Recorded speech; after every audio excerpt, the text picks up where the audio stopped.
My name is Paul Wanka, and I am an assistant professor at McGill University, Faculty of Dental Medicine and Oral Health Sciences. I am a health services and policy researcher that focuses on understanding how the health system works in order to identify what are the gaps and how we can improve it for everyone. What we did is we carried out 6 focus groups across the 10 Canadian provinces. We were talking with older Black people with living with cancer, their caregivers, and also the healthcare professionals that supported them during their journey, and mostly focusing on how they experience the cancer care experience with the virtual technologies. We really focused on listening to our respondents. We banked on experiential knowledge in order to understand how they navigated their journey across the system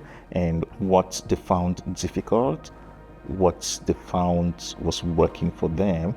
And this helped us to better understand their lived experience and also to find ways in which we can improve it for them. We were able to connect in a different kind of way. They were able to open up and maybe things that they would find much more difficult to share with people who are not from our own community. It was really, really great experience. Most of them was the first time actually having to participate in a research that was led by a Black researcher.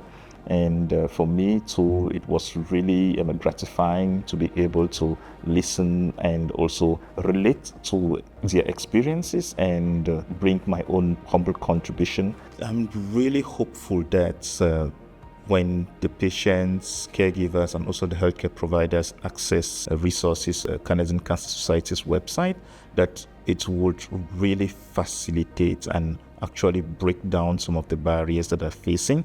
Like when you look at these resources, they were really simple and user-friendly, and the messaging was really clear.